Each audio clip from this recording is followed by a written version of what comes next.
Bonsoir à tout le monde. Bonsoir à tout le monde. Laïla, Araf Tov, Laïla Tov. Avec l'aide de Hachem, on va essayer de faire un shiur, un cours, justement, concernant l'embrasement qu'il y a en Israël. Et bien sûr, rappeler pourquoi il y a tout ça. Alors, ça fait presque 72 heures que je me suis un petit peu retiré, exprès, des réseaux, des réseaux. Et j'ai plusieurs raisons. Bien sûr, concernant la situation, ça n'a rien à voir avec des raisons personnelles. Ce sont des raisons. אנחנו כן, במקלט. Ouais. Des gens d'Israël m'écrivent qui sont dans le souterrain là-bas, dans les abris. Qu'est-ce qui se passe en fait, cette histoire d'Israël avec le Hamas, avec le Liban aujourd'hui? Je ne suis pas un politicien et j'ai horreur de la politique. Pas que j'ai horreur seulement parce que mon maître m'a dit que la politique est maudite. Je voudrais donner un sens personnel, hein, personnel et spirituel surtout. En tant que rave, je voudrais m'inspirer de tout ce qui s'est passé samedi, ce samedi qui vient de passer, Shabbat, à partir de 4 heures du matin, 5 heures du matin, lorsque plusieurs kibbutzim, moshavim ont été attaqués par le Hamas. Organisation terroriste, bien sûr, et la barbarie, la charcuterie qu'il y a eu. Il y a maintenant presque 1000 et quelques 1100 personnes qui ont été calcinées, décapitées. Même si on veut expliquer politiquement qu'il y a toujours ce conflit palestinien, israélien, tout ça, on peut l'expliquer, on peut tout, mais les faits sont là. L'observation, le constat, c'est un constat brûlant. Bien sûr, on le voit. Mais avant que ça arrive, avant que nous, on soit au courant de ce qui va se passer, c'est-à-dire ce samedi, on nous annonce qu'il y a 22 morts, que le Hamas est rentré, donc on n'a pas imaginé l'ampleur de la chose. Je voudrais vous raconter personnellement, parce que vous êtes mes amis, parce que vous êtes mes élèves, et j'aime informer de ce que je pense à l'intérieur de moi. Ce que je vais dire maintenant, ce sont des choses qui sont tellement importantes au point de vue toranique, au point de vue histoire de la Torah, la parole de Hachem, que toujours dans ma bouche il y aura Moshe Rabbeinu, le serviteur d'Hachem, a écrit dans sa Torah, et c'est indéfectible. Torah mina shamayim, la Torah elle est du ciel, elle n'est pas humaine. Et Moshe Isha Elohim a écrit cette Torah lettre par lettre, mot par mot, contexte par contexte, épisode par épisode, pérégrination par pérégrination. Il a tout écrit. Et pendant ces 3 jours, je me suis abstenu de parler donc, dans les réseaux parce que j'étais fiévreux et peiné déjà à partir du vendredi soir. Je vous ai quitté ici. J'ai fait un cours. Pour celui qui se souvient, il est d'ailleurs sur Facebook, YouTube, sur le psaume 12. Le psaume 12. J'ai expliqué là-bas comment le roi David a dit qu'il n'y a plus de personnes loyales que les personnes entre nous. On parle fausseté, on parle mensonge, et que l'Éternel, il décrète du ciel d'anéantir et de retrancher les paroles mensongères de la grande bouche qui équivaut à 3 péchés capitaux. Regardez ce cours que j'ai écrit. Mais en fait, je me suis demandé après pourquoi j'ai expliqué ce psaume. Pourquoi il fallait que je dise ce psaume, mais pourquoi? Pourquoi l'Éternel m'a inspiré de lire ce psaume? Et puis j'ai trouvé par la suite la vraie raison mystique et la vraie raison d'actualité. Vendredi soir, donc on passe Shabbat, enfin vendredi on rentre dans le Shabbat, et moi j'étais pas bien. Du tout, je sentais qu'il y avait quelque chose en moi, et qu'on dirait que mon mazal, c'est-à-dire mon ange, qui me surveille, qui me dicte, qui m'indique, celui qui est relié avec mon âme, je sentais qu'il n'y avait pas quelque chose de bien. Parce que moi, d'habitude, je suis très fort d'esprit, de mon mental, grâce à Dieu, et que je n'ai peur en tous les cas, je ne m'inquiète pas de tout ce qui se passe autour de moi. Vous le savez, et Baruch Hashem, notre travail dans la vie actuelle, quotidienne, c'est quoi? C'est de partager l'étude avec les autres, d'étudier moi-même, d'écrire, et de renforcer toute personne qui veut se renforcer et être meilleure en se modifiant et en se bonifiant.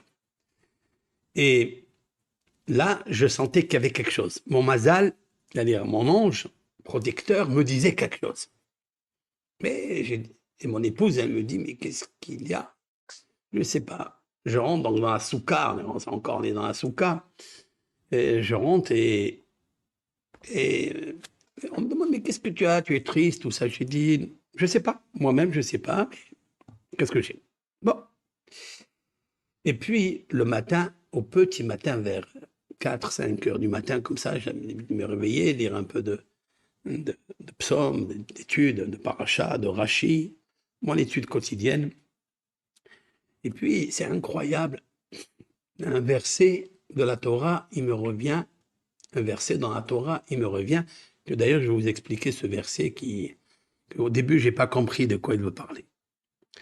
Ce verset il se trouve dans Deutéronome, dans Devarim, dans le chapitre 2, verset 3, etc. Donc, je me suis demandé la question, pourquoi ce verset, il me revient? Très bien. Et puis, je suis allé le visiter. J'ouvre et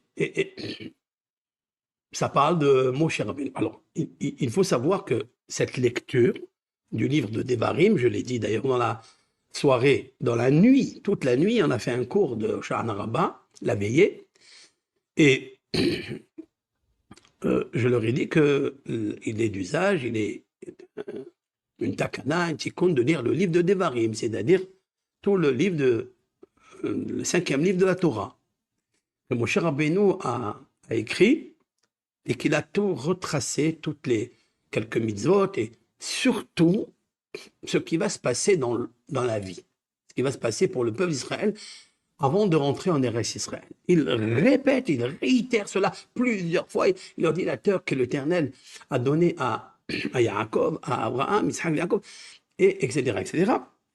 Et puis, le passage de Devarim, bête, qui est la première section des 11 sections de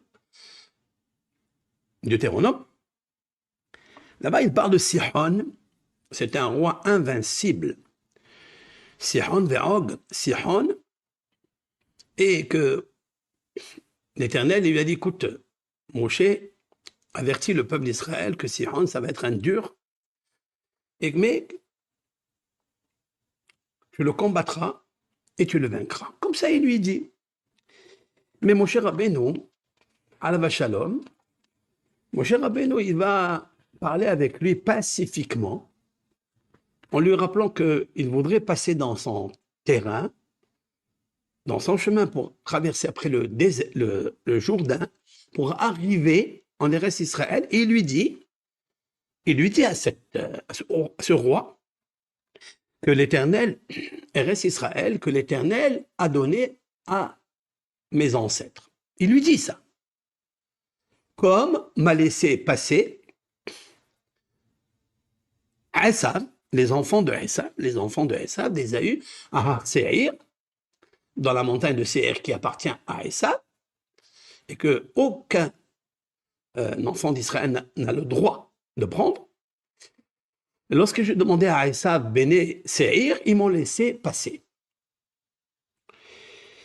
Maintenant, j'ai demandé aussi à Moab, dans le terrain de Ar, c'est la localité où il habite, donc Moab, lui aussi, il m'a laissé passer. Et il lui dit, c'est incroyable, je vais vous lire le texte, c'est ça qui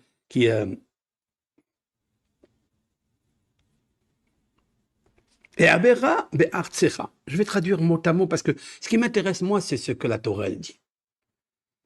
Ni les politiciens, ni les États, ni les puissances ne m'intéressent pas.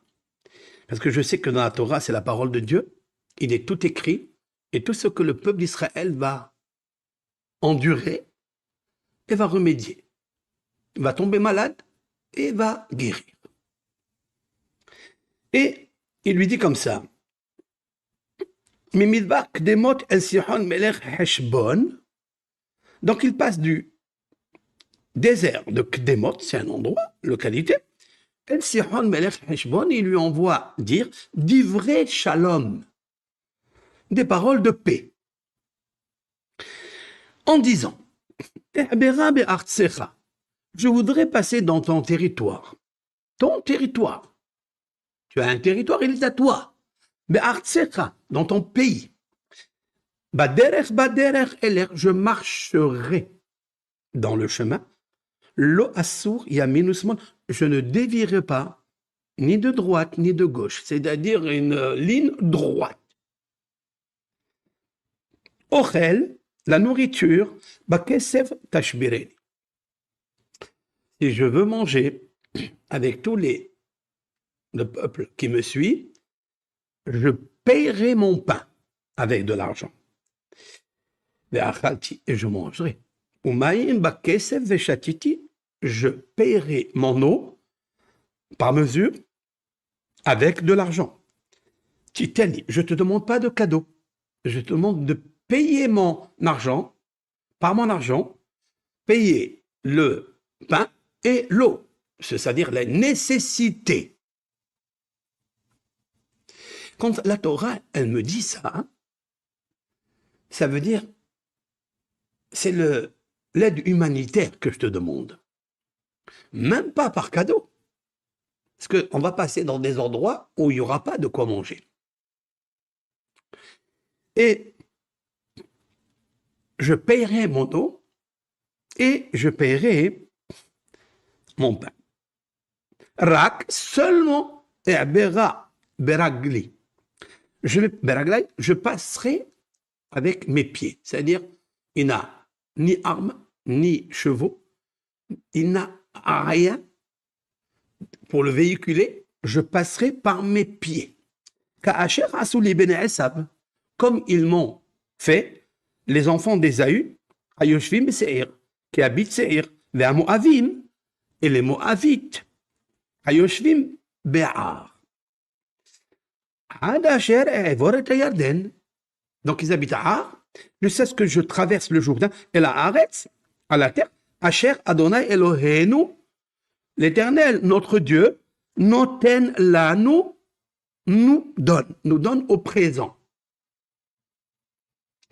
Velo ava Sihon melech Heshbon avirenebo. Et le roi de Sihon, Sihon, c'est son nom, Melech Heshbon, le roi de Heshbon, c'est une localité, il n'a pas voulu, il n'a pas voulu nous laisser passer. Ki hiksha Adonai Elohecha et ruho. Et la Torah, elle nous dit une raison. Et la Torah nous dit une raison, car l'Éternel a raidi son esprit, mais il met et levavo, endurci son cœur. Les ma'antito beyadecha, Kayom Azé, afin qu'il te le donne entre tes mains, comme aujourd'hui.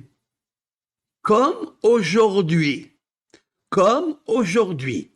Et là, quand j'ai lu ce texte, je me suis demandé qu'est-ce que ça veut dire que l'Éternel, il lui dit, c'est pas lui qui a voulu en fait.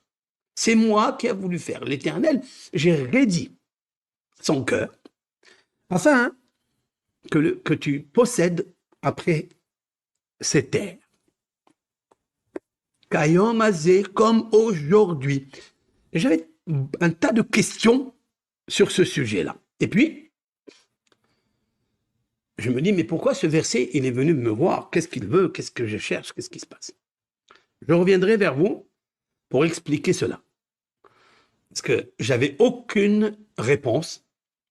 Aucune. J'avais aucune réponse à donner sur ce sujet. C'est mystérieux. Pourquoi il me revient dans la bouche?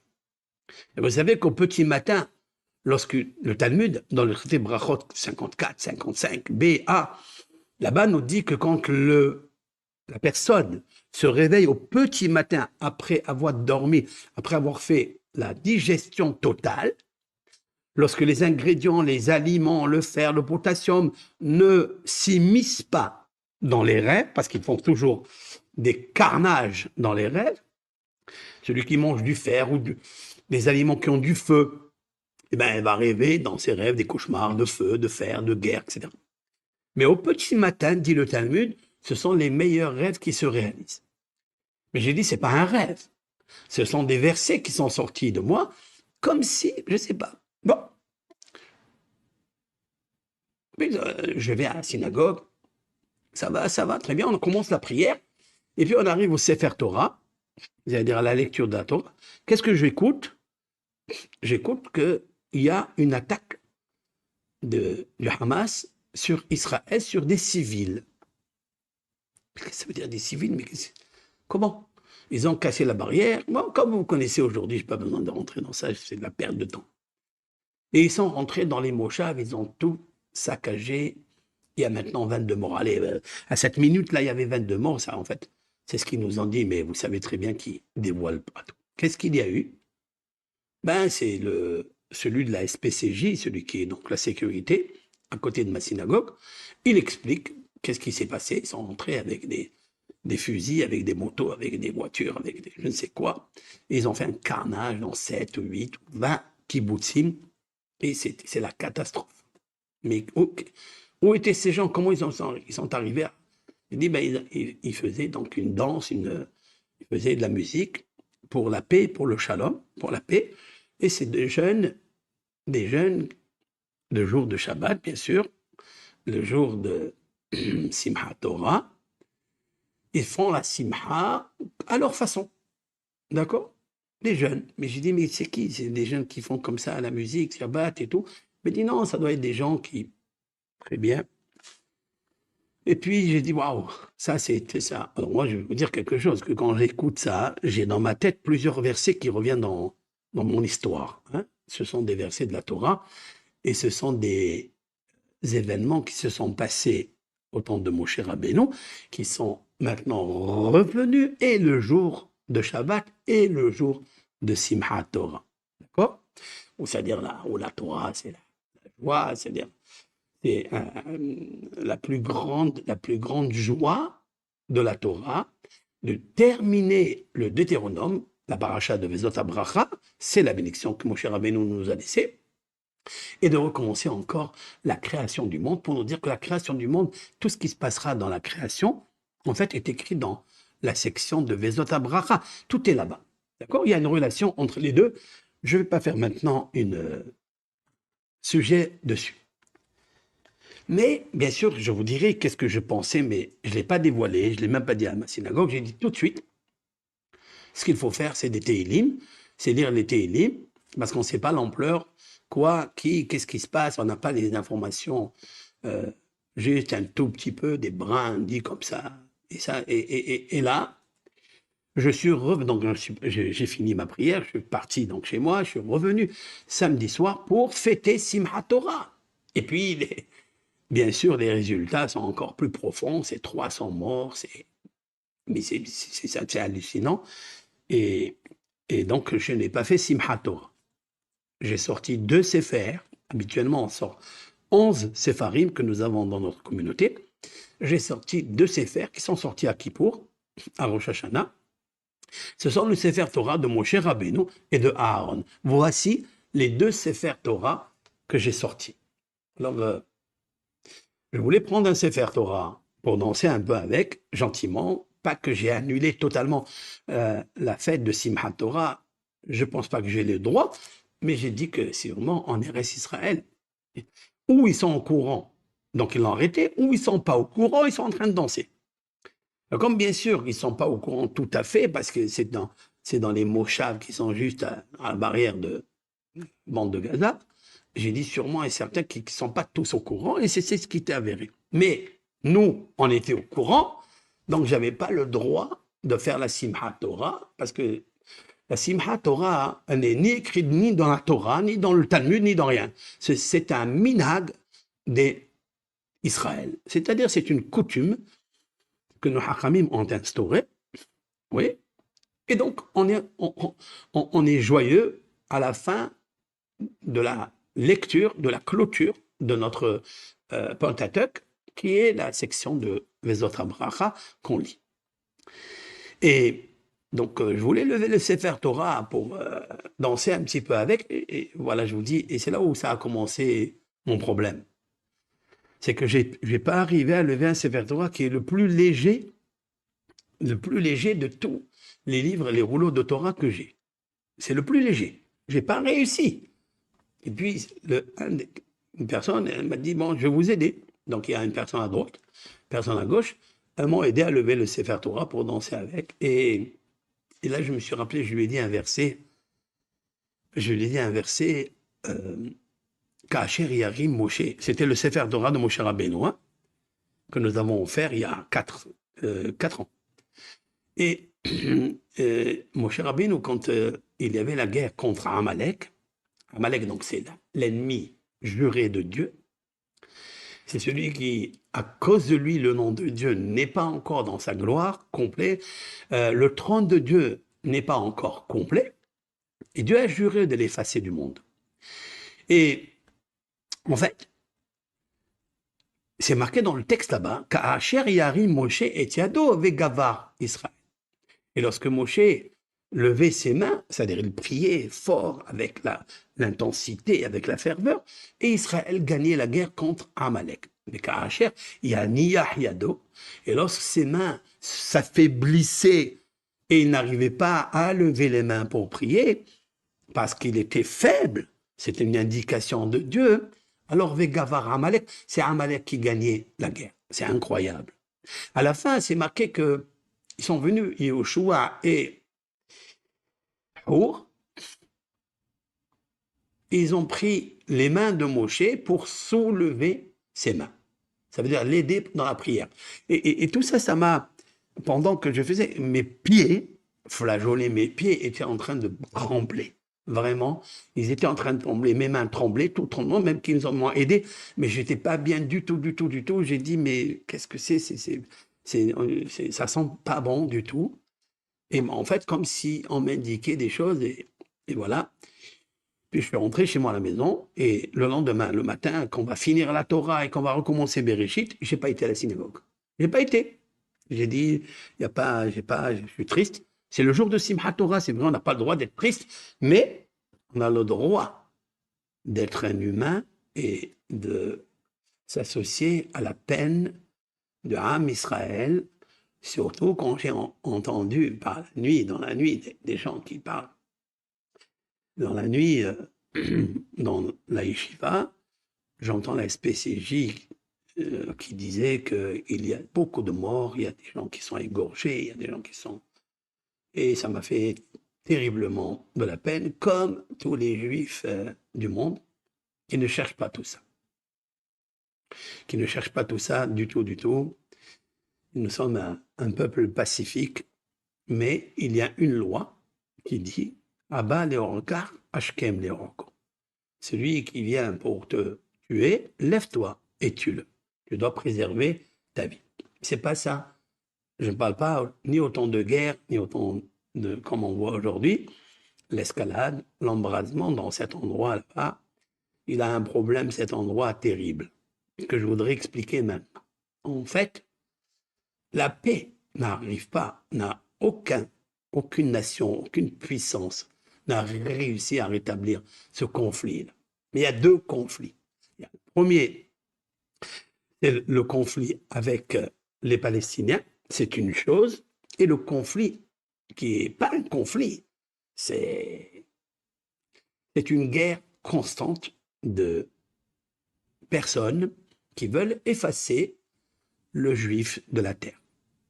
Vous savez très bien, je n'ai pas besoin de vous dire que l'Iran, elle proclame haut et fort, et il y a des... Aujourd'hui, vous regardez dans les réseaux, vous voyez, nous voulons exterminer le nom d'Israël du monde. Et parce qu'il est juif, c'est tout. Pas parce qu'il a une politique, c'est dans son sang, c'est à l'intérieur de lui, il est comme ça. Voilà. Maintenant, messieurs, ils ont attiré cette guerre qui est terrible, cette guerre qui va causer beaucoup de morts, même des innocents qui vont mourir, comme les innocents du Kfar, de cette partie musique qu'ils ont fait. Ce sont tous des innocents, ils n'ont rien fait. Ils n'ont rien fait. Humainement, logiquement, ils n'ont rien fait. Bien sûr, Dieu, il sait ce qu'il fait. Mais ils n'ont rien fait au Hamas. Ils n'ont rien fait à ces gens qui sont venus les tuer. Il y a eu beaucoup de choses j'ai réfléchi beaucoup, qu'il y a des témoignages de certaines personnes qui ont dit que lorsqu'il est rentré le terroriste, et il y avait une maman avec 2 enfants, et elle lui a dit, ne me tue pas, ne me tue pas. Il lui a dit, je vous ferai rien du tout, je suis musulmane. Elle a raconté, j'ai vu des vidéos qu'on m'a envoyées, hein, spéciales. Elle a dit, il lui a dit, je suis arabe, je ne tue pas personne. Et il est parti, il a mangé des gâteaux avec elle, il est parti. Une autre, elle a raconté qu'il y a mes enfants et elle-même, le terroriste l'a fait sortir de chez elle, il l'a fait marcher jusqu'à la barrière, il l'a accompagnée, et puis elle raconte, par miracle, elle ne sait pas ce qui s'est passé, elle dit qu'il nous a laissés, il est parti. Qu'est-il arrivé? On ne sait pas. Personne ne sait. Et il y a d'autres qui ont subi. Alors, bien sûr qu'on peut ici travailler la politique, on peut travailler le fin fond des choses, mais je ne rentre pas dans ça. Il y a beaucoup de groupes, dans tout ce groupe-là de Hamas, il y a beaucoup de groupes. Il y a des tueurs, il y a le Daesh, il y a le Hachaf, il y a beaucoup, beaucoup. Et il y a ceux qui font ça pour libérer la Palestine, etc. Alors, il y a qui protègent ce que le Coran dit. Il faut faire attention à ne pas séquestrer, à ne pas être méhanès, c'est-à-dire violer les femmes. Vous connaissez les vidéos qu'il y a. Et il y a qui ne sont pas touchés. Et il y a qui ont touché. Et ça, c'est parce que eux, dans leur loi, c'est permis de violer l'ennemi. Pour eux, c'est comme ça. Et bon, très bien. Nous, la Torah, qu'est-ce qu'elle dit dans la section Kitetse de Deutéronome? Kitetse, lorsque tu iras en guerre et tu vas capturer des femmes, des hommes, attention, que tu vas voir dans la guerre une femme très belle, ne la touche pas. La Torah nous a déjà donné cette instruction il y a 4000 ans. Elle nous a donné l'instruction de ne pas toucher une femme, même si elle est belle, si elle est mariée, surtout. Tu ne la touches pas, tu devras l'amener chez toi à la maison, tu devras d'abord qu'elle accepte la conversion, et c'était avec la loi de la Torah, etc. Mais tu ne la touches pas. C'est marqué ça. Donc, Baruch Hashem, déjà, Moshe Rabbeinu nous a averti que dans les guerres, il peut y avoir des viols. Et la Torah, elle dit attention de violer cette loi. Parce que, qu'est-ce que ça veut dire de toucher une femme en pleine guerre parce que tu as un ta'ava ou parce que je ne sais qui tu es? Ok. Voilà donc ce qui se dessine. Et puis après, il y a l'embrasement, c'est le Hamas, et puis c'est le Libanon, c'est le Liban, le Hezbollah du Liban qui rentre, lui aussi en guerre. Et je voudrais savoir, c'est qui ces deux ennemis d'Israël dans l'époque de Moshe? C'est qui? Pourquoi ça ne s'arrange pas? Et ça ne s'arrangera jamais. avec ses fractions, bien sûr. Et c'est là qui m'a fait tilt. Mais je vais vous dire encore une chose. Je vais vous dire maintenant, c'est vrai, et c'est une des raisons qui m'a fait peur à l'intérieur de moi. C'est-à-dire que ça m'a inquiété énormément. Mais moi, je ne vis pas, j'ai pas peur de l'inquiétude. Je veux savoir quelle est la quiétude et l'étude qu'il y a dans l'inquiétude. Chaque inquiétude, elle vient du ciel. Elle te donne, c'est un avertissement, c'est un flash, c'est une sonnerie d'alarme d'en haut pour réveiller quelque chose en toi, que ce soit spirituel, matériel, ou pour te dire que tu as un problème pathologique, etc. Ça, c'est vrai.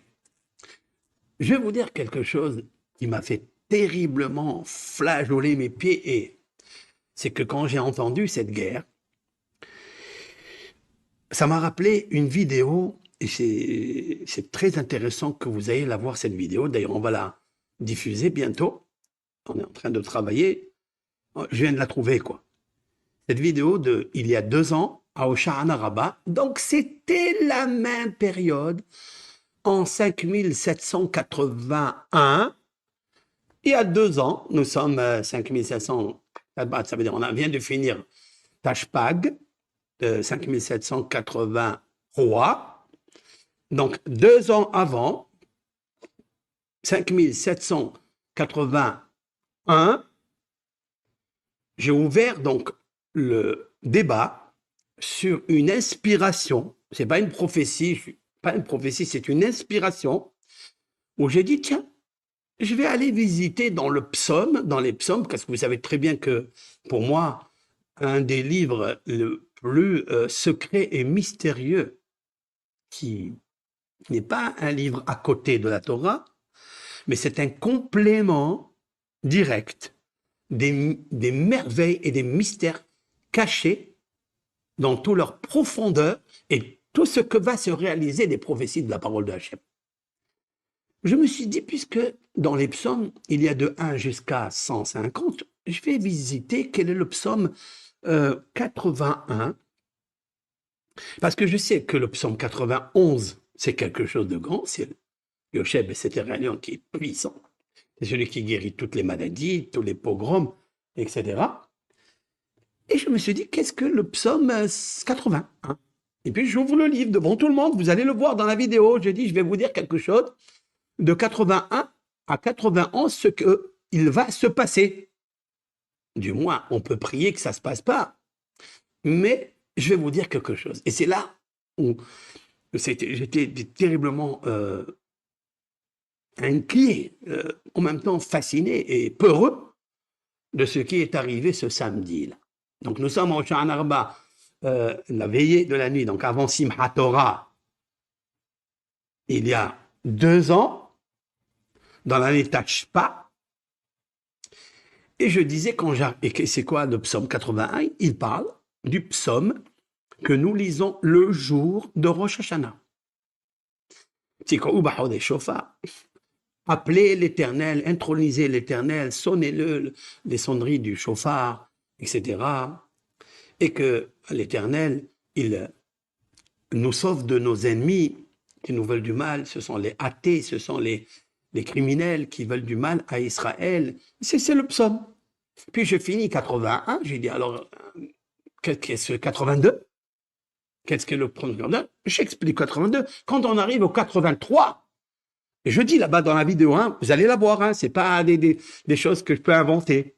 Et je suis sûr que vous vous rappelez de cette vidéo-là. Et je dis en 83, il risque de se passer un grand complot contre Israël. Je pense que ça va arriver. Je dis comme ça. Quelqu'un me demande là-bas, d'ailleurs, dans la salle, il me demande, mais Rav, vous pensez que ça va arriver? J'ai dit, je pense. Comme ça, naïvement, c'est pas parce qu'il y a un prophète, mais naïvement, j'ai dit oui. J'ai dit, ça va arriver. Il m'a dit, quoi? Qu'est-ce qui est marqué là-bas?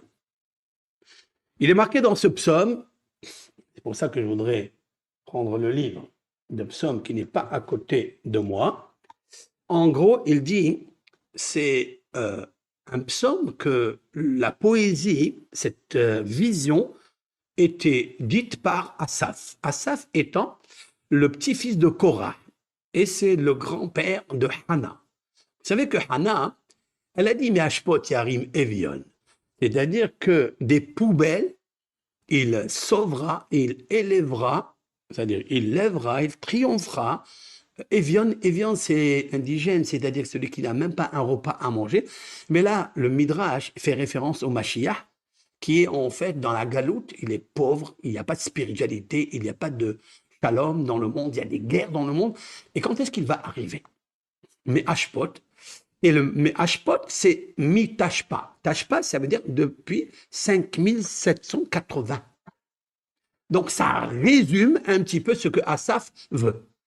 Et donc, Asaph, il dit, Aldomi, l'Éternel, ne te tais pas, ne fais pas semblant que tu es sourd, réveille-toi et sauve-nous. Réveille-toi et sauve-nous. Et puis, c'est incroyable.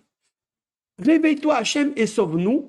Qui? Parce que il y a des ennemis à toi qui te veulent du mal et ils veulent anéantir et faire oublier le nom d'Israël. Vous regardez le psaume, vous pouvez le lire, hein, ouvrez, si vous avez en français, ouvrez le psaume 83, car ils veulent effacer le nom de Israël. Et Israël, c'est pas possible de l'effacer parce que c'est toi, l'Éternel, qui a choisi le peuple élu, Israël, parce que Israël a suivi les lois de la Torah, malgré que c'est difficile. Il en a 613. Et donc David Amelech, il dit, et le terme, il me revient très fort dans cette année, quoi. On est encore en 2023.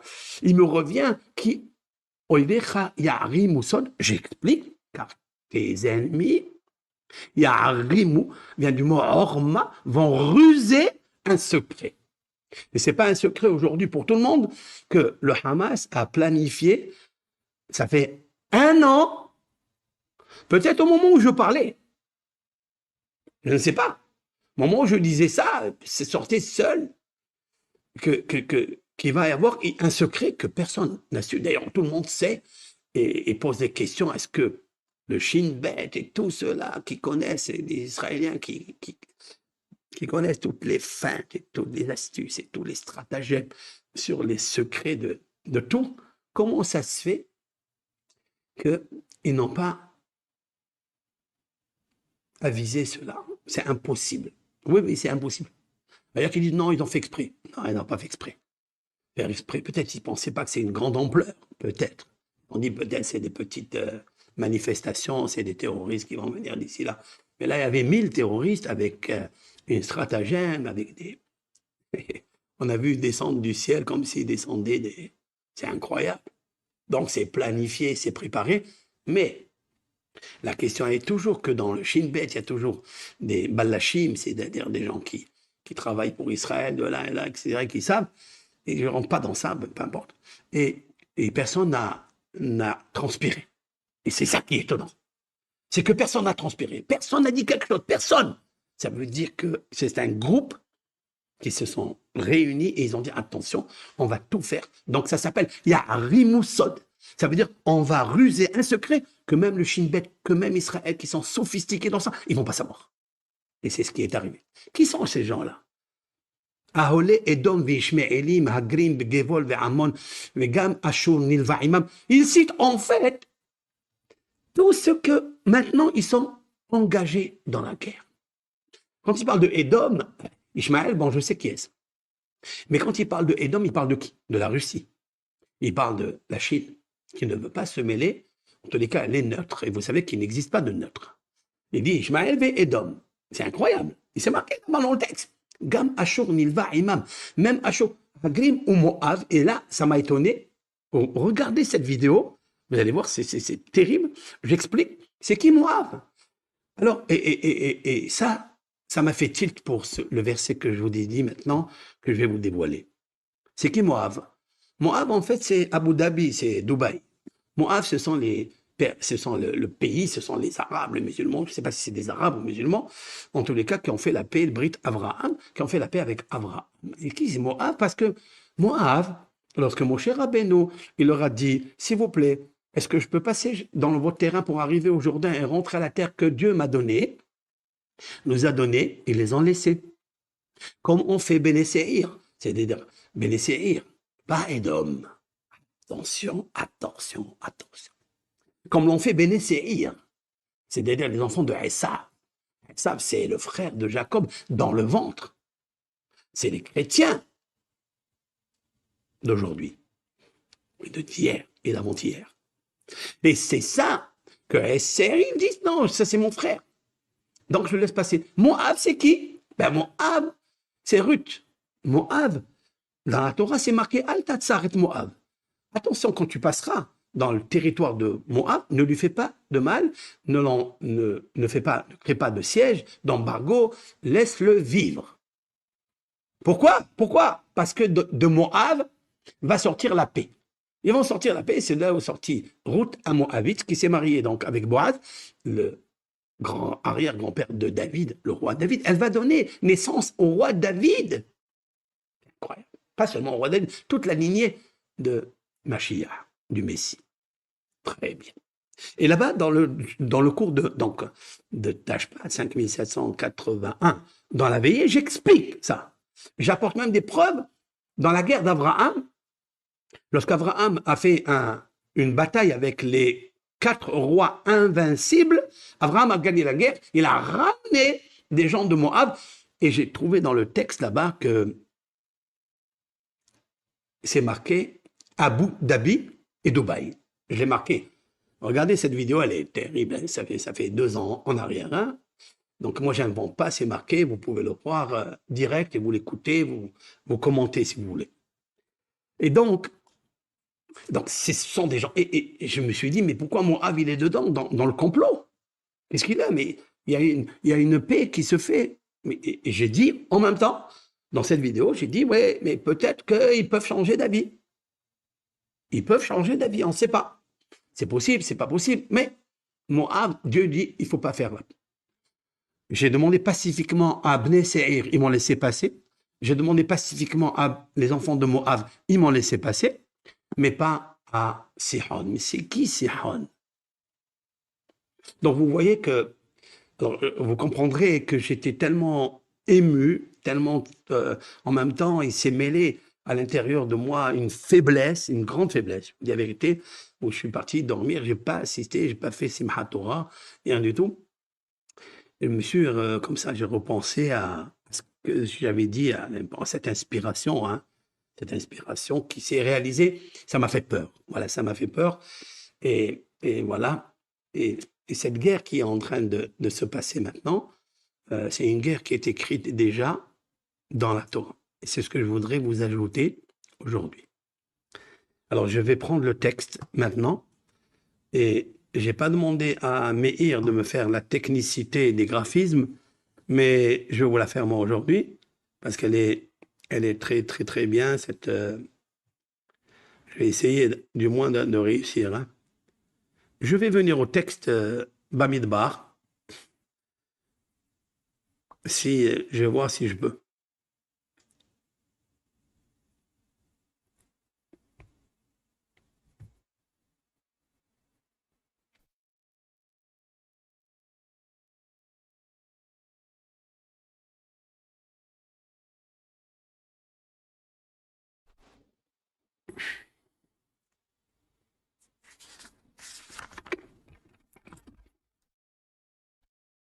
Mon ordinateur a fait un bug.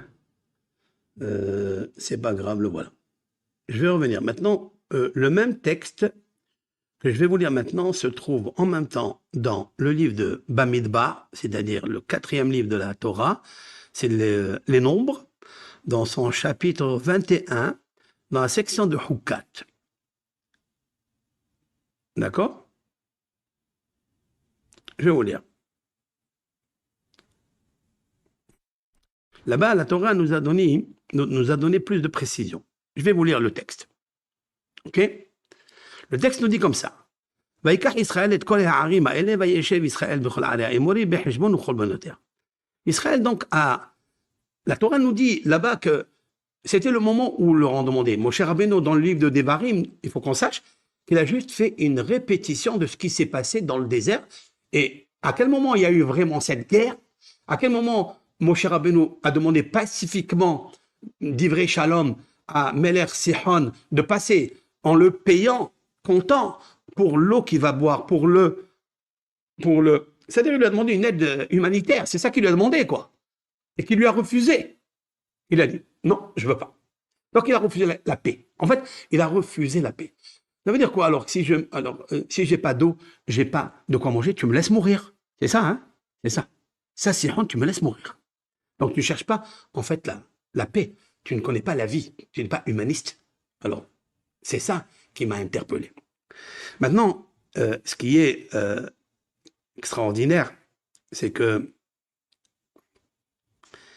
je vais vous lire quelque chose.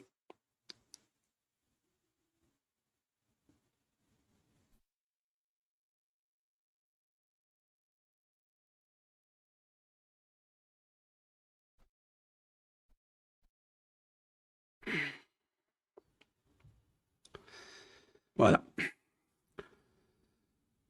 Voilà, je reprends le texte, s'il vous plaît. Passionnant, patience.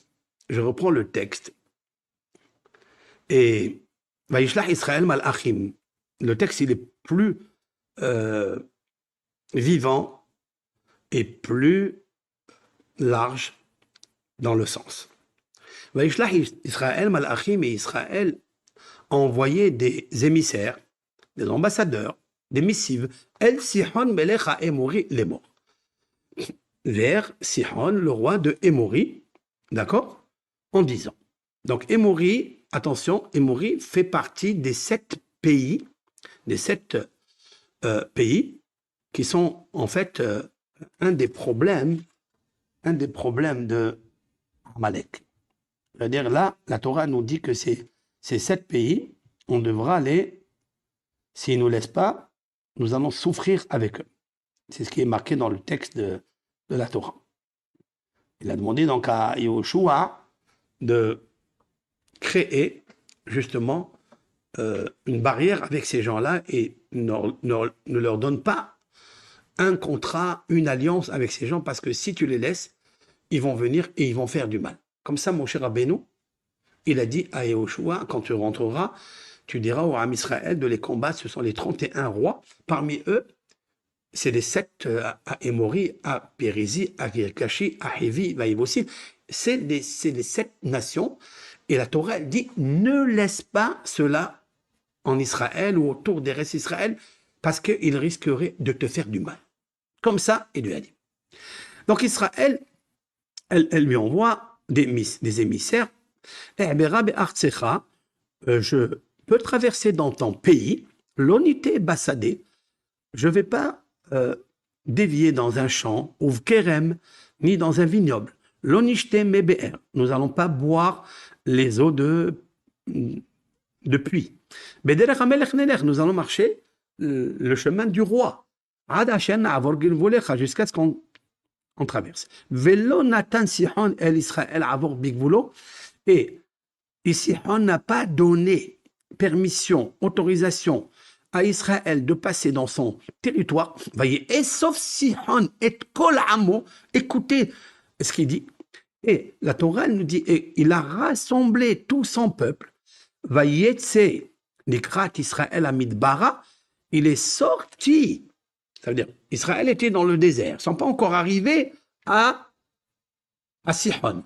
Et donc, ils envoient des ambassadeurs. Ils sont arrivés, on leur dit non. Plus que ça, il réunit tout son groupe, d'accord, et ils font la guerre contre Israël. Vaïlahem, dans cet endroit, Yahassa, c'est dans cet endroit, et ils ont fait la guerre. Vayakehu Israël, qu'est-ce qui s'est passé là-bas? Vayakehu, et Israël l'a frappé, les filles Hareb, au coup de l'épée. Vaïrash et Artso, et il a pris sa terre. Mais Arnon Adiabok, ce sont des localités qu'aujourd'hui, c'est pas si. Ad Bene Amon, qui az Gevoul Bene Amon, Vaïkah Israël et Kol Harim Ael, Vaïchiv Israël, etc. Qu'est-ce qu'elle nous dit la Torah? Et puis c'est ça, c'est que, en fait,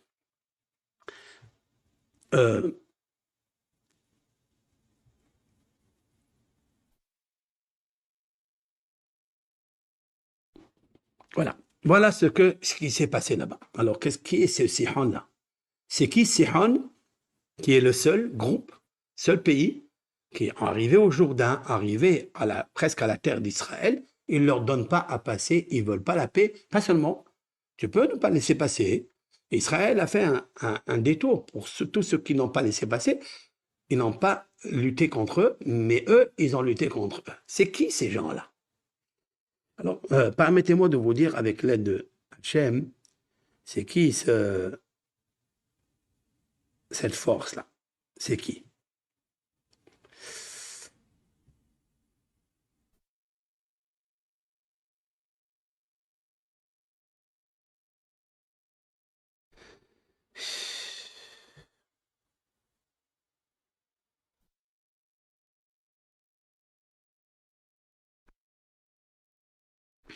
Je vais vous faire le texte maintenant, plus simple.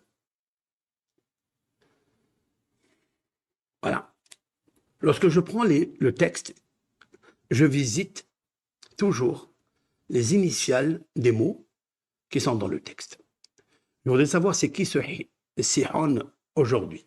Et puis je vois dans le texte même, El Sihon Melech Heshbon. Donc, ils envoient des ambassadeurs, des émisseurs pour leur demander la permission pacifiquement, parce qu'ils doivent boire, ils doivent manger.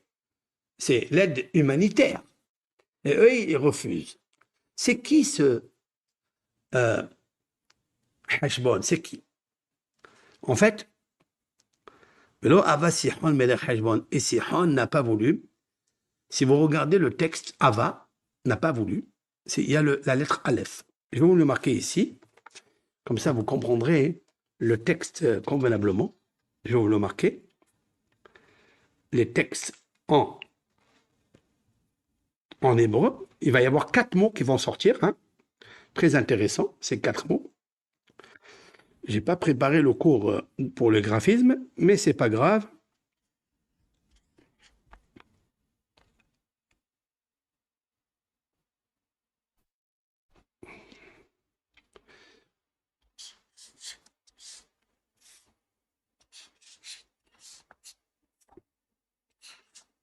Voilà.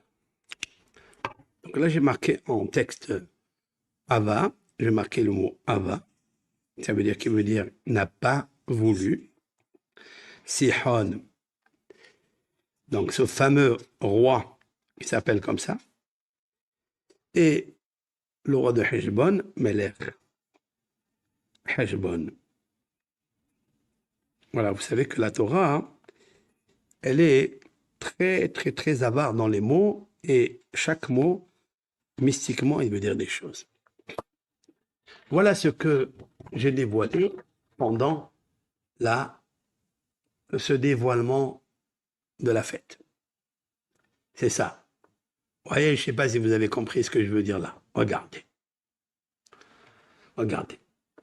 Velo Ava Sihon Melech Heshbon. Les initiales. Vous avez la lettre Aleph. Je ne sais pas si je montre bien. Voilà. Vous avez la lettre Aleph. Vous avez les initiales. Parce que 4 mots qui se suivent, qui parlent d'un nom d'un roi, le roi de Heshbon, donc c'est Émorite. Heshbon, c'est Émorite, c'est les Émorites. Eux, la Torah elle dit, il ne faut pas s'associer avec eux, du tout, du tout, du tout. D'accord? Et jamais, jamais les faire entrer avec toi, contracter avec eux un mérite. C'est marqué dans la Torah. Pour Sihon, je parle, hein, pour Émorite. Et puis vous avez là 4 mots avec 4 initiales. Aleph, Samer, Mem et Het. Qu'est-ce que ça donne?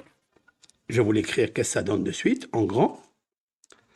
Ça donne, voilà.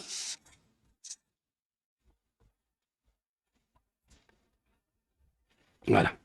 Voilà ce que ça donne. Ça donne le mot Hamas. Le mot Hamas.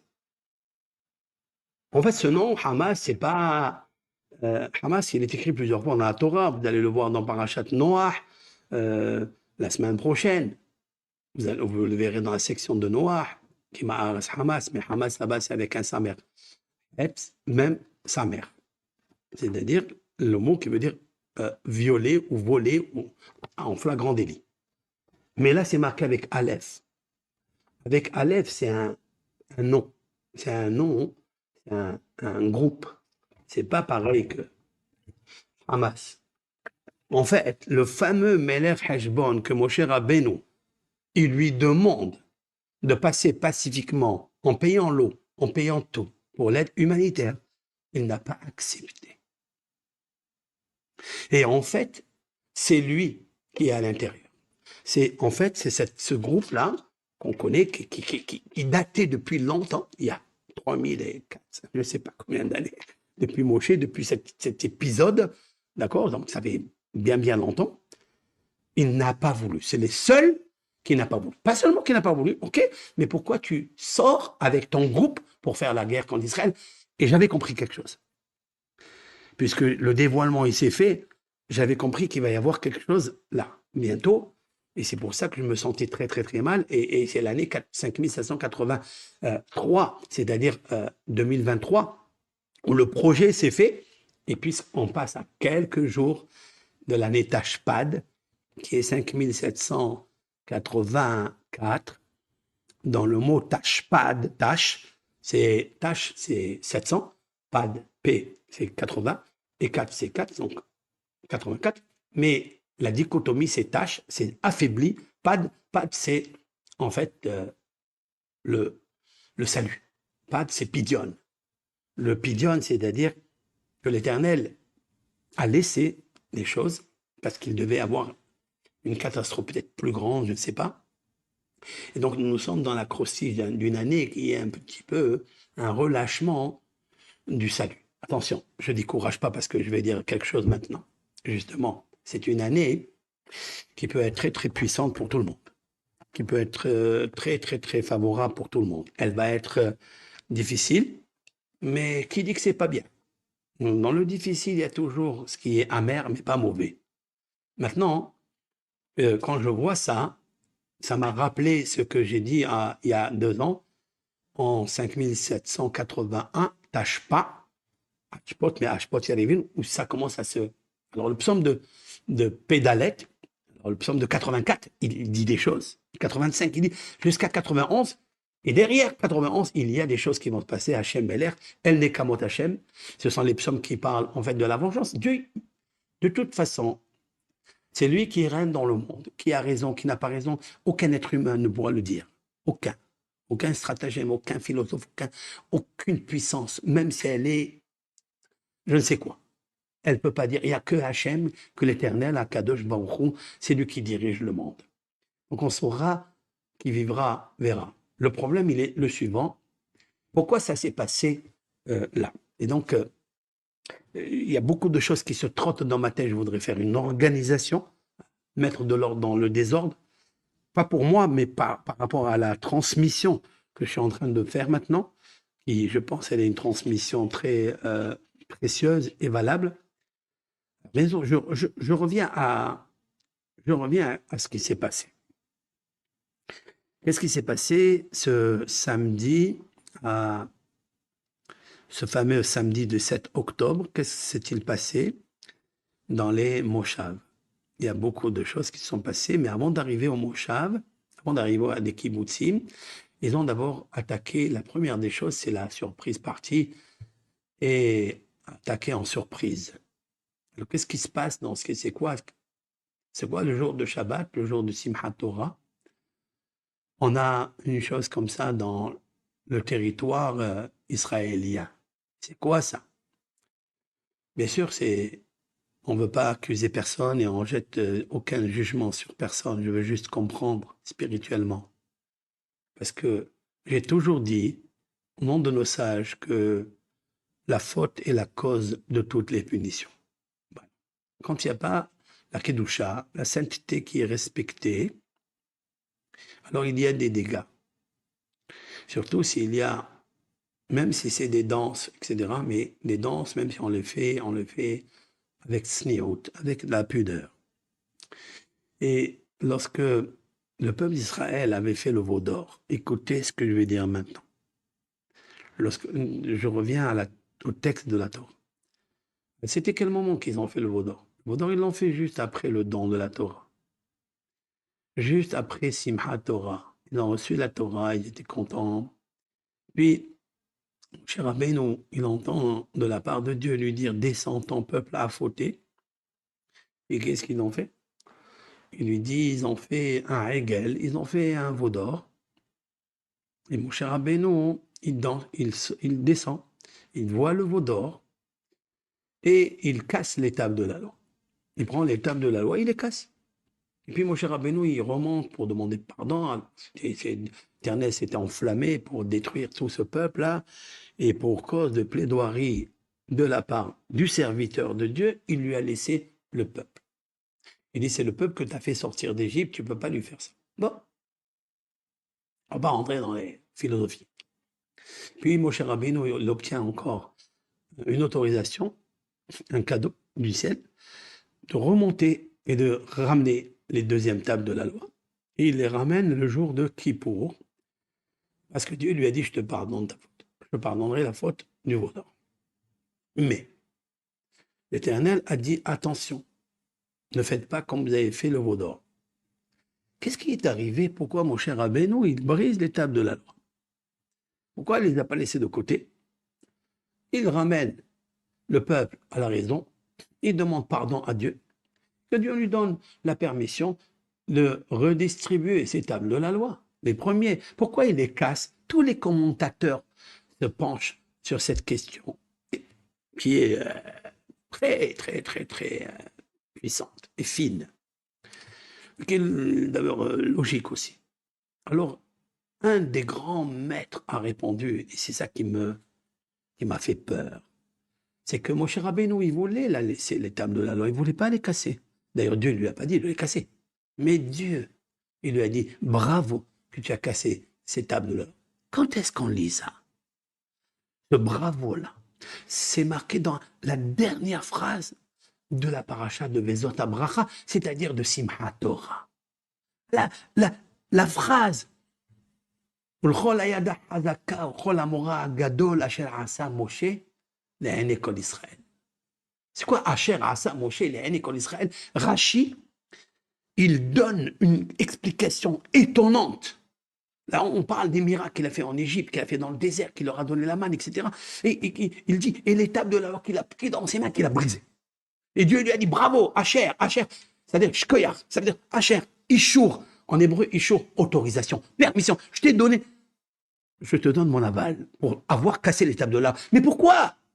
On termine comme ça la Torah. Ça veut dire qu'il va y avoir des blessures de Simchat Torah dans la vie. Vous savez pourquoi? Parce que lorsque mon cher Rabbeinu est descendu, Vayar et Hegel Umholot. Mon cher Rabbeinu, il est descendu, il a vu le veau d'or. C'est rien encore. Mais à côté, il a vu les danses et la musique. Que les hommes et les femmes se mettaient à danser, à faire la Holéloute devant le veau d'or. Et c'était le jour du Shabbat. Cette histoire, elle reviendra à jamais tant que l'histoire du veau d'or n'est pas réparée. Autrement dit, que l'Éternel a donné son aval à Moshe Rabbeinu, il a validé ce que Moshe Rabbeinu a fait.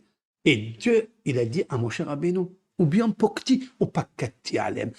Lorsque je me souviendrai de cette affaire qu'ils m'ont fait, cette rivalité, eh bien, je leur amènerai toujours des petites histoires. Lorsque Moshe Rabbeinu, il a demandé aux enfants de Lévite, les craignants Dieu, ils se sont tous approchés et ils ont massacré de leurs frères, ils ont fait le veau d'or, 3000 personnes. La Torah, elle a dit que je le jette alfeish, 3000 personnes. Quand la Torah nous donne des chiffres, peu importe combien ils sont morts, combien ils ne sont pas morts, 3000 personnes.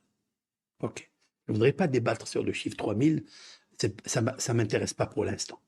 Mais j'ai une arrière-pensée de ça. Maintenant, qu'est-ce qui s'est passé chez nous? Il s'est passé qu'à Simchat Torah, il y a encore le Hegel Umholot, ça veut dire encore des danses. Ça, Kadosh Baruch Hu, il ne supporte pas. Il ne supporte pas, donc il envoie des voilà, des choses pour nous réveiller, pour nos trucs. Voilà, mais c'est une très belle chose. Pourquoi? Parce que dans le psaume 83, il est indiqué le complot, mais il est indiqué aussi le résultat de du mazal Elion, c'est-à-dire pas une chance, mais c'est une destinée du peuple d'Israël très, très, très, très haute pour anéantir deux forces négatives que je voudrais parler par la suite, pas maintenant. Une ce sont deux forces féminines qui attirent l'homme à la débauche, qui attirent l'homme à l'anti-pudeur. Et ces deux-là vont être dévoilés bientôt par rapport à l'anéantissement de la force, de la débauche, du mal, et que la Kedusha, la sainteté du Ham Israël, sera très, très élevée. Et c'est ce que nous cherchons, c'est la sainteté du Ham Israël. Et en fait, il y a ici un canevas qui se fait, qui se trame, il y a un canevas que cette année, c'est Tashpad, Shnat Paras Doleket. C'est incroyable, c'est le 15 Elul, le 15e jour du Elul, là où on était dans les Slihot. Moi, j'ai pris mon stylo avec un carnet et j'ai commencé à marquer, comme font tous les écrivains, quels sont les acrostices, les acronymes de l'année à Tashpad, 5784. Nous sommes dedans, nous y sommes dans la guerre aujourd'hui. En fait, à Tashpad, j'ai fait 25 acronymes que je ne pourrais pas dévoiler maintenant. Je les ai écrits, ils sont là-bas dans mon pupitre, ils sont là-bas, je ne les ai même pas vus encore. Je suis parti, ça fait une semaine, je ne suis pas allé à la synagogue. Okay? Et donc, là-bas, j'ai marqué Tiye Shnat, ce sera une année, Pad, P, Dalet, Paras, c'est-à-dire l'Iran, Paras c'est la Perse, l'Iran, Doleket, c'est-à-dire embrasé, Doerket, éteinte. C'est ce que j'avais marqué, ça. Alors, bien sûr, on s'amuse comme ça à écrire des choses, mais c'est pas que je cherche pas la guerre, je cherche pas tout ça, Dieu préserve. Et qu'en fait, puisque nous sommes dedans, quelles sont les choses à faire? Quelles sont les mitzvot maintenant? Quelles sont les armes du peuple d'Israël? Pas les armes à feu. Les armes à feu, on est obligé d'avoir ces armes pour défendre la vie humaine et se défendre. Voilà. Ça, c'est sûr et certain qu'il faut le faire, ça. Bien sûr qu'il y a des innocents qui meurent et tout. Après, au temps des guerres, c'est très difficile. C'est très difficile de faire des différences entre le tzaddik, le rachat, entre le juste, l'innocent ou le coupable, celui qui n'est pas, etc. Et juste, il y a un grand principe dans le judaïsme et dans le Talmud, Oï la racha ve oï l'ishreno. Cela veut dire malheur aux méchants, malheur aux criminels, malheur à ce méchant et malheur à son voisin. Ça veut dire vous avez des gens innocents qui habitent avec des gens. Normalement, ces gens-là doivent fuir, doivent partir, doivent réparer. Le Talmud dit que si dans ta ville, il n'y a pas une synagogue où aller prier le bon Dieu, et comme sa créature, sauve-toi de cette ville. Sauve-toi. Si vous savez qu'il y a des gens qui tuent, des gens qui sont barbares, il faut fuir, les amis. Il faut fuir. Ah, pourquoi? On verra ça. Laissez l'Éternel faire les choses. Mais on ne peut pas habiter. Ça, c'est marqué pour nous, à nous, les Juifs. Un jour, un Juif habitait à côté d'un méchant, dans la maison, juste à côté de lui. Et un jour, la maison du rachat, de ce méchant, faisait des péchés gravissimes.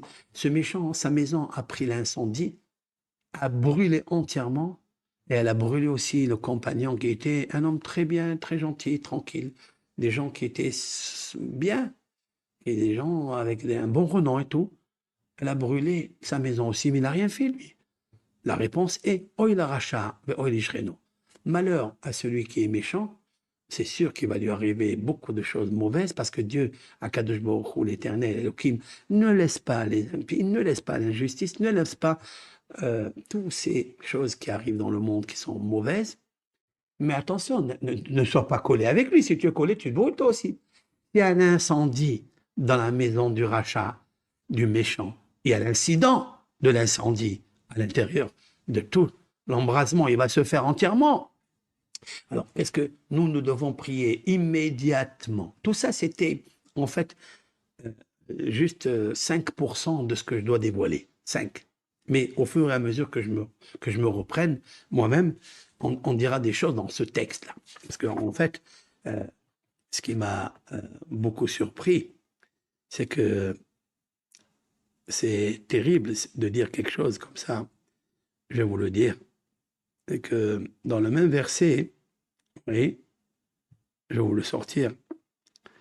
Dans le même verset que je viens de vous dire maintenant, l'Éternel, il dit à Moshe, dis-lui pacifiquement de te laisser passer à ce Sihon, et qui n'a pas voulu la paix, et qui ne voudra jamais la paix. Et que pas seulement ça, qu'il est venu te combattre, que tu lui as pas demandé, tu lui as demandé de l'eau, tu lui as demandé. Il a marqué que on va pas dévier ni d'un champ, ni d'un vignoble. Vélo nicheté, on boira pas de l'eau des puits qui t'appartiennent. Juste, vends-nous un peu, fais un geste humanitaire, monsieur. Il a dit non, je fais pas, mais je ferai encore la guerre contre vous. Parce que, pourquoi? Qu'est-ce qu'il y a? Rien. Est-ce que parce qu'il lui a dit que l'Éternel a dit qu'on revienne à notre terre? Je ne sais pas. Pourquoi? Encore on sait qu'il y a quelque chose. Et là, si vous prenez le mot nité, bessadé, uvkerem, lo nishté, c'est-à-dire le texte nous fait sortir les 5 mots, 5 lettres. Et les 5 lettres indiquent Levanon, le Liban. Dans le même texte, ici, quand ils n'ont pas voulu la paix, et au contraire, ils ont voulu faire embraser par une guerre, il y a marqué le Hamas, il y a marqué le Liban dans la même phrase, dans le même texte. Qu'est-ce qu'il y a aujourd'hui? Aujourd'hui, eh bien, ce sont les mêmes personnages de l'époque de Moshe qui reviennent ensemble pour embraser ce Moyen-Orient, embraser cette cité là-bas, qui a que des problèmes, parce qu'en fait, elle a besoin d'une grande sainteté, d'une grande kedusha. Et pour revenir à ça, et c'est incroyable comment le texte, il relie. Je vous ai trouvé dans le même texte, hein, je vous ai trouvé ça. Ben, ce sont en fait, ce sont des gens qui ont déjà existé, d'après ce que je vois, qui ont déjà ce terme-là, Hamas, il n'est pas seulement viol ou vol. Non, non, non, non, Hamas, c'est un groupe avec la lettre Aleph. Avec la lettre Aleph, c'est pas pareil. Et en fait, il y a aussi le Lévanon dans le même texte. Je vais vous le faire obligé de vous le sortir. Nité. Voilà. Bessadé. Kereb. Lo. Nishté. Donc, j'explique juste les mots, hein. Les mots de la Torah que tout le monde peut lire. Nité.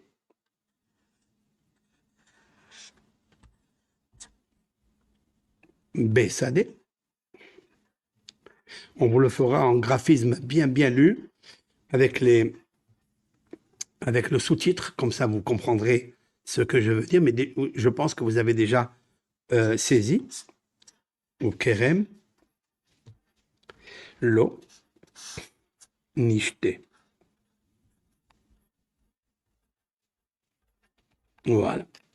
Voilà donc les 5 mots. Ils sont juste derrière ce verset-là, juste derrière ce verset.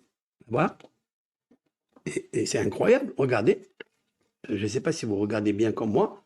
L'unité, c'est-à-dire on ne va pas, Moshe Rabbeinu, il lui envoie des missives, il lui dit, écoute, on ne va pas dévier ni de rentrer dans un champ, ni dans un vignoble, et les eaux de puits, on ne boira pas. Tes puits, vends-nous seulement. Regardez ce qu'il y a comme initial. C'est Lamed, Bet, Nun, Vav, Levanon. Le Liban. Eh oui, eh oui. Vous voyez pourquoi le Hamas aussi, en fait, c'est incroyable, c'est pas de laisser.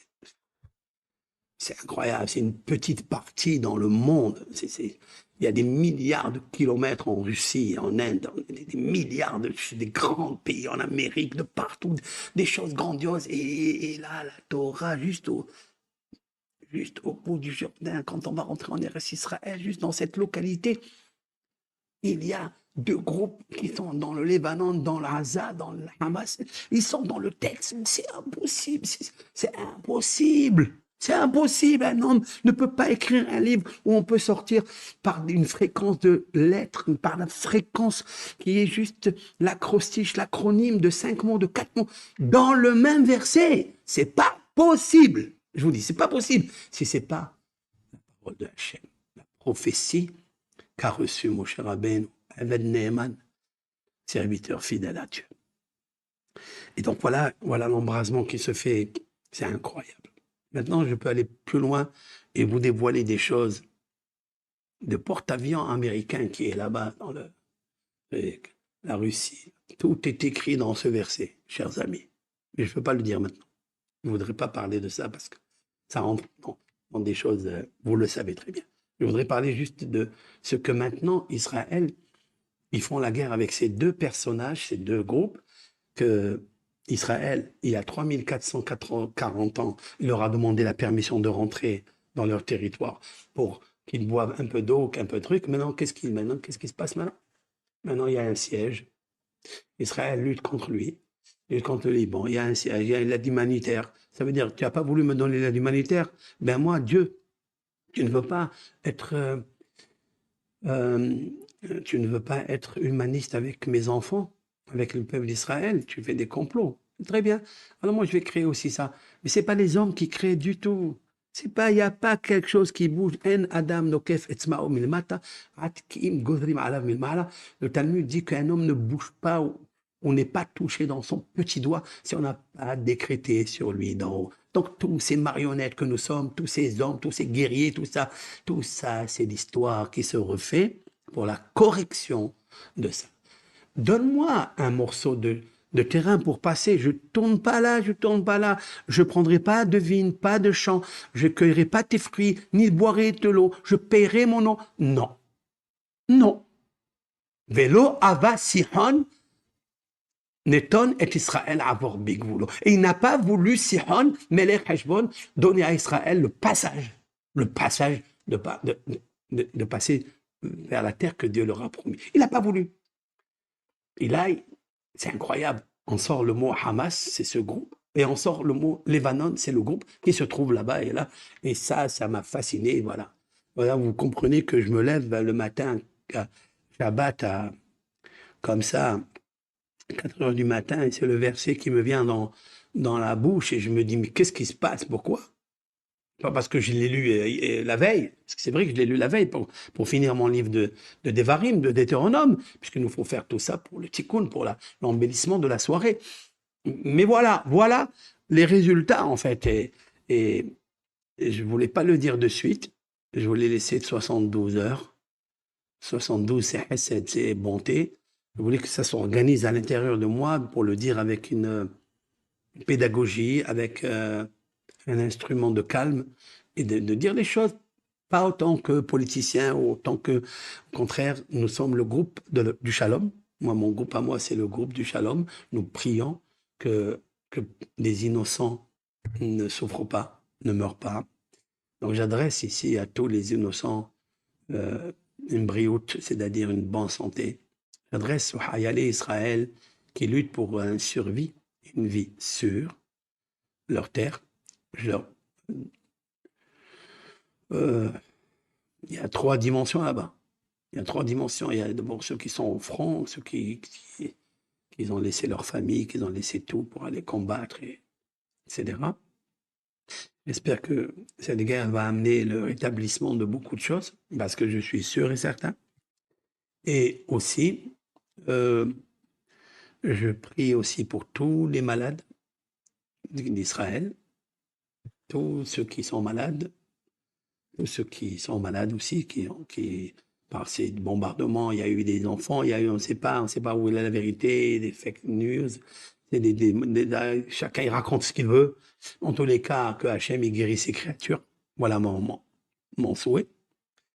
Et puis, consolation aux familles des 1000 et quelques personnes qui ont été calcinées, brûlées dans leur maison. Maintenant, il y a des vidéos. Une des vidéos qui m'a beaucoup touché, c'est une vidéo que j'ai reçue, c'est que le Hamas avait prévu de rentrer dans les Moshavim. Toutes les portes, les barrières des Moshav, des kibbutz étaient ouvertes. Ils sont rentrés comme ils voulaient, avec les motos, avec les bombes, avec les couteaux, avec tout ça. Ils étaient armés. Mais il y a 2 Moshav qui n'ont pas réussi. 2 Moshav, je suis sûr que vous avez vu la vidéo, 2 kibbutz qui n'ont pas. Pourquoi? Parce que c'est des chômerés Shabbat. Et eux, ils ont fermé, ils n'ouvrent pas. Il n'y a pas de voiture qui rentre, qui sort. À quel moment ils sont rentrés dans les autres, vous avez des vidéos qui voient que la barrière s'est ouverte parce que l'autre, il voulait rentrer chez lui. Qui rentre chez lui avec la voiture. Donc, il ouvre aussi pour le terroriste.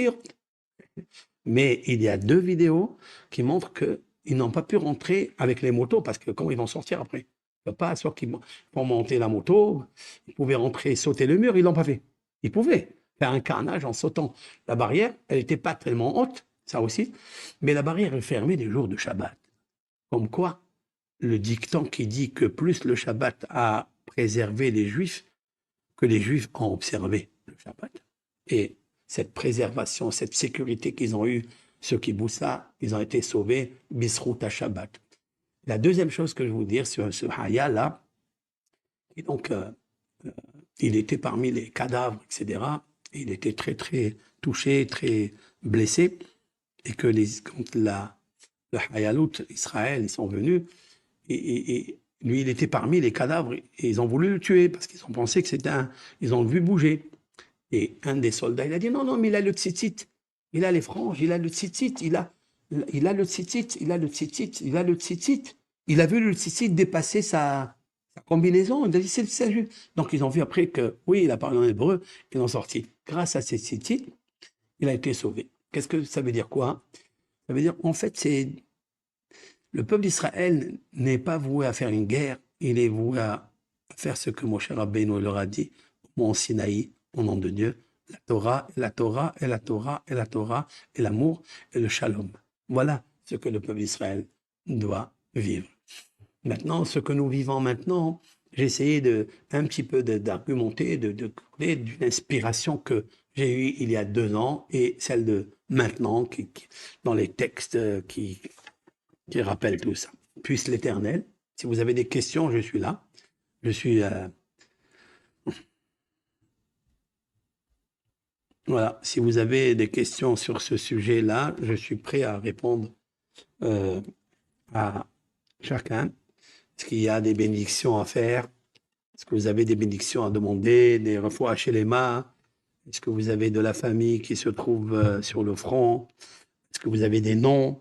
Je suis ici pendant un quart d'heure, une demi-heure pour partager. Je suis aussi sur TikTok, mais sur TikTok, je ne vois pas bien, il n'y a pas marqué tout en grand, donc je ne sais pas comment je vais arriver. Essayez de vous inscrire et vous abonner sur YouTube. Sur YouTube, comme ça on vous voit. Vous êtes sur TikTok, Baruch Hashem, c'est très bien, mais quand je fais des lives, vous pouvez me demander des questions, je ne pourrai pas répondre. D'accord?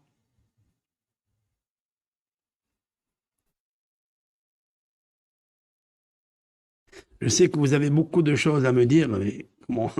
Je ne sais pas, je vois. Est-ce que vous avez Barry Shusham? Azak. Je suis venu exceptionnellement, je vous laisse en paix. Maître du monde, pardonne-nous. Oui, c'est vrai. Tous les jeunes se sont fait piéger. Oui, alors bien sûr que... Alors, moi, pour moi, il y a une seule chose que j'ai beaucoup de peine. Bon, les gens qui sont morts, ils sont morts, à Kiddush Hashem pour le nom de Dieu. Ils n'ont pas demandé de mourir, ils n'ont pas demandé une guerre, ils ont demandé au contraire une danse de la paix. OK? Mais, mais les filles, il y a une petite vidéo qui circule, je ne sais pas de quel moshav, avec des filles, que des filles juives, et c'est, voilà, et qu'ils écoutent des coups de, comme ça, des coups de trucs, Ils tuent. Derrière, ils tuent les gens, ils crient. Et eux, ils ont peur, ils écoutent. Et puis, un des terroristes rentre à l'intérieur de la chambre, il les embarque. Et pour moi, cette scène-là, ça m'a fait beaucoup, beaucoup mal. Ça m'a fait beaucoup de mal parce que qu'est-ce qu'ils vont faire de ces filles? Qu'est-ce qu'ils vont faire de ces filles de shot? Qu'est-ce qu'ils vont faire de ces filles? Là, des otages, pas des otages, mais qu'est-ce qu'ils vont pas? Est-ce qu'ils vont pas les euh, molester physiquement, etc. Pour moi, c'est Hassan Nevala Israël. Ah, ça me rappelle l'histoire de Sheikh Ben Hamor qui a violé la fille de Yaakov Avinu, notre patriarche. Ça me rappelle ça, vous voyez. Ça me rappelle cette scène-là. Bon, bien sûr, ceux qui sont religieux, ceux qui écoutent le Coran, ceux qui sont religieux, ils font pas. C'est interdit, ils savent que c'est interdit, qu'ils touchent pas des choses, mais il y a parmi eux qui pensent pas à ça, ils disent que c'est une religion qu'on peut, c'est nos ennemis, donc on leur fait du mal. Oui, bien sûr, tu veux te faire plaisir à toi. Là, tu as une haine dans la sexualité, dans la débauche. Et ça, c'est vraiment, c'est impensable. Il n'y a pas de mots pour qualifier ça, bien sûr. Il n'y a pas de mots pour qualifier. C'est gravissime. Il y a des vidéos qui circulent. Et ça, pour moi, c'est très terrible. Nous, on ne fera pas un jeu comme ça. C'est impossible. La Torah nous a dit, vous allez en guerre, prenez des captures, des captives, des femmes, même si elles sont belles, on ne les touche pas. Et le peuple d'Israël a toujours respecté cela. Il peut y avoir des individus un petit peu foufous qui s'en foutent, mais c'est pas dans la législation, dans l'instruction de la Torah. La Torah d'Alchéa Noam, elle nous apprend la retenue, elle nous apprend de casser son Yitzhara, de casser ses mauvais penchants. On continuera. C'est ça le devoir d'Israël. C'est ça, pas autre chose. Et donc j'ai beaucoup de pensées à ces filles, ça peut être même des hommes, on ne sait pas. Vous savez, dans la Shoah, il y a eu des choses terribles, terribles que les hommes ont racontées. Les hommes ont été sodomisés par le SS. C'est terrible, c'est terrible. Hayod Raot, Hayod Raot. Et donc ça, pour moi, ça m'a fait mal et jusqu'à maintenant, j'ai très très mal, voilà. Très mal pour la Kedusha de Israël. Alors on doit réfléchir ensemble par rapport à Facebook et et Israël, Facebook, YouTube, TikTok. Il va falloir peut-être éviter tous ces réseaux-là, peut-être créer même le cours autrement. Je suis en train de penser à ne pas entrer dans ces labyrinthes là où il y a trop de saleté, trop de choses, où la Kedusha du Ham Israël, elle est complètement. C'est pas ça, c'est pas ça. Voilà.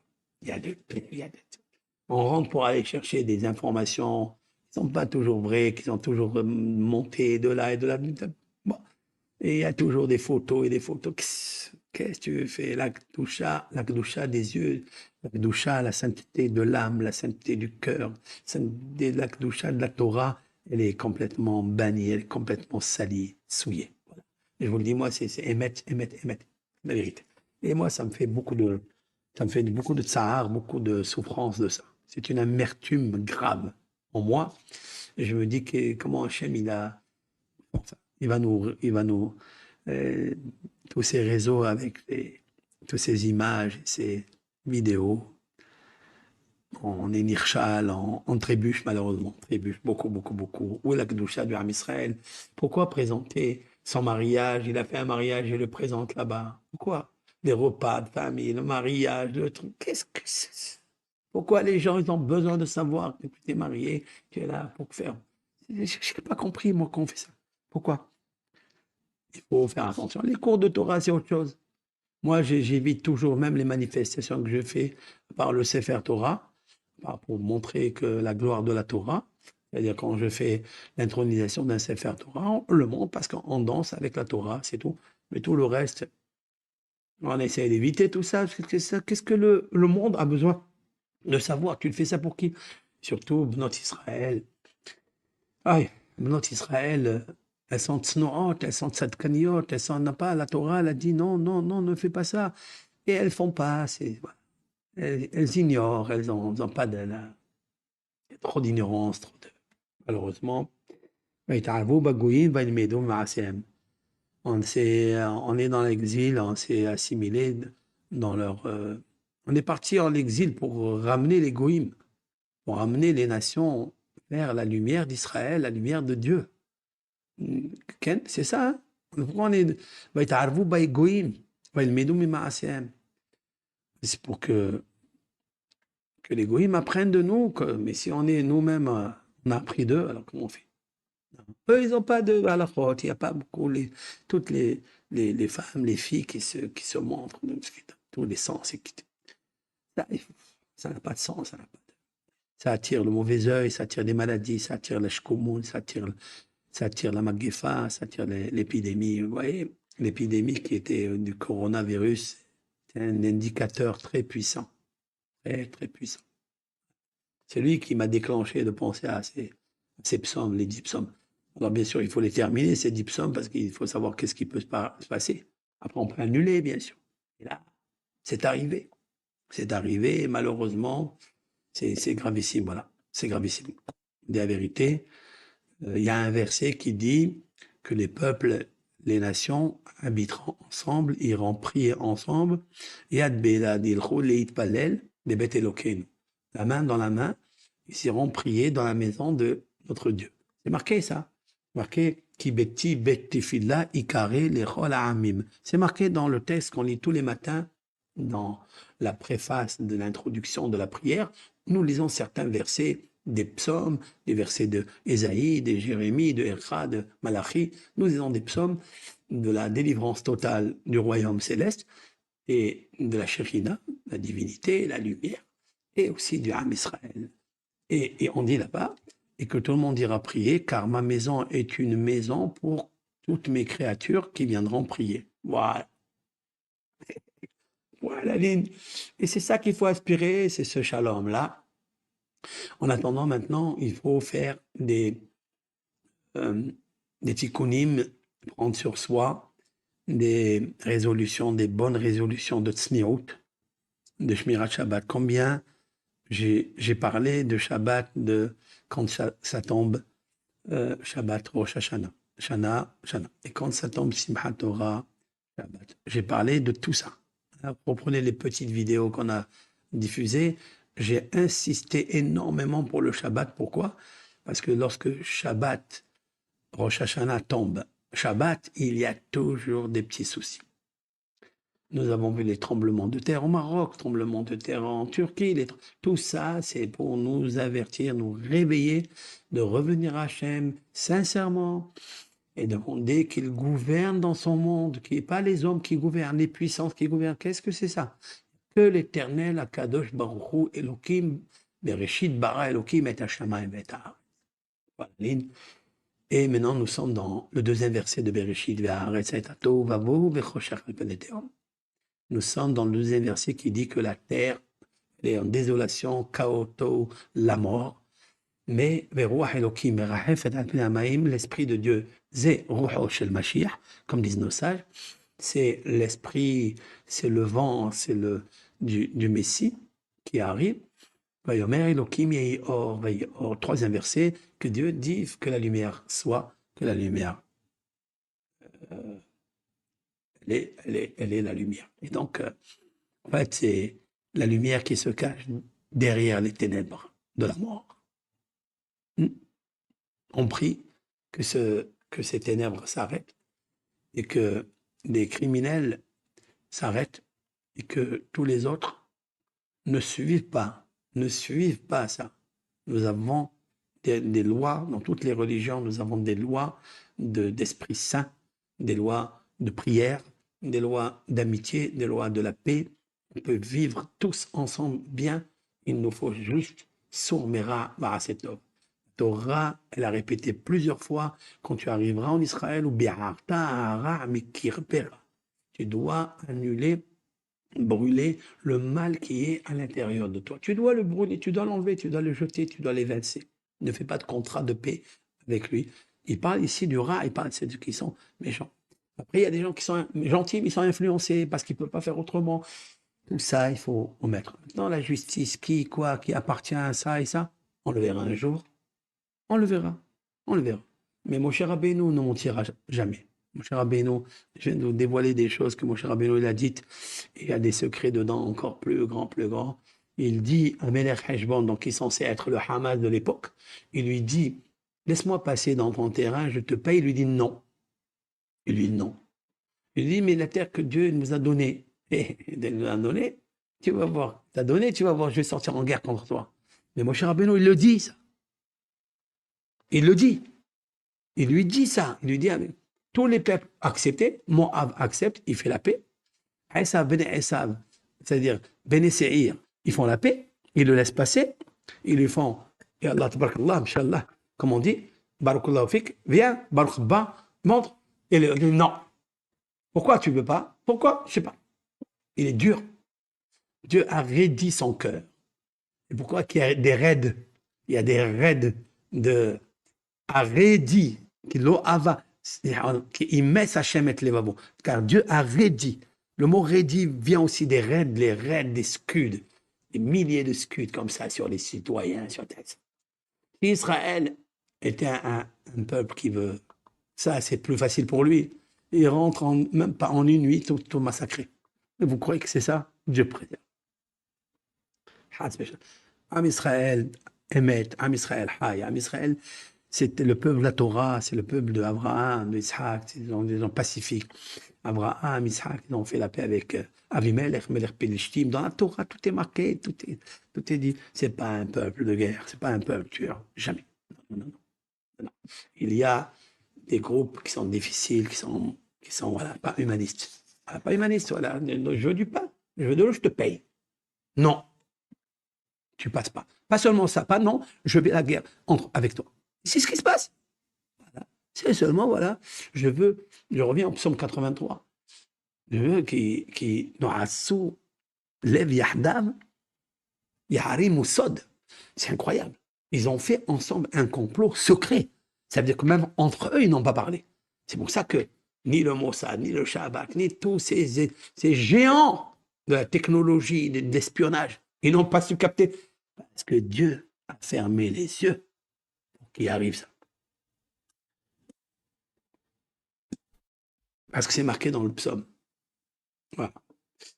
Que Hachem, il vous gâte, que Hachem, il vous donne tout, ce que vous désirez.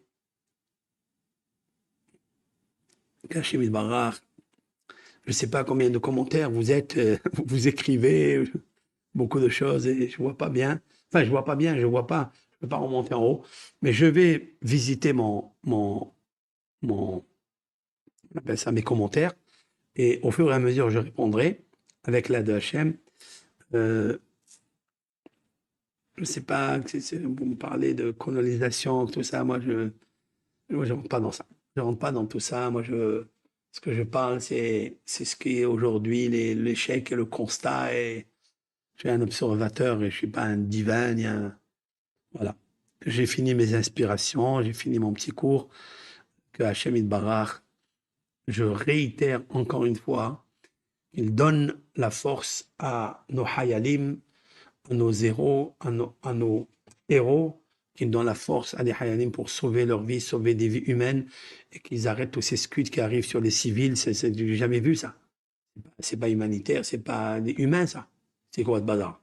Ça, c'est Hachem Barach ya'azol lahem, yashmid et kol oivehem, yashmidu et as-sonim shelahem, sonei Hachem. Quand tu t'attaques à Israël, en fait, tu t'attaques à Dieu. C'est ce qu'il dit le psaume 83. David a dit, tu veux t'attaquer à Israël, t'attaques à Hachem. Qu'est-ce que ça veut dire? C'est ça.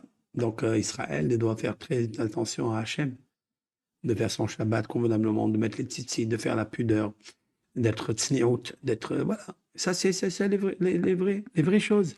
Si nous faisons ça, et surtout l'union.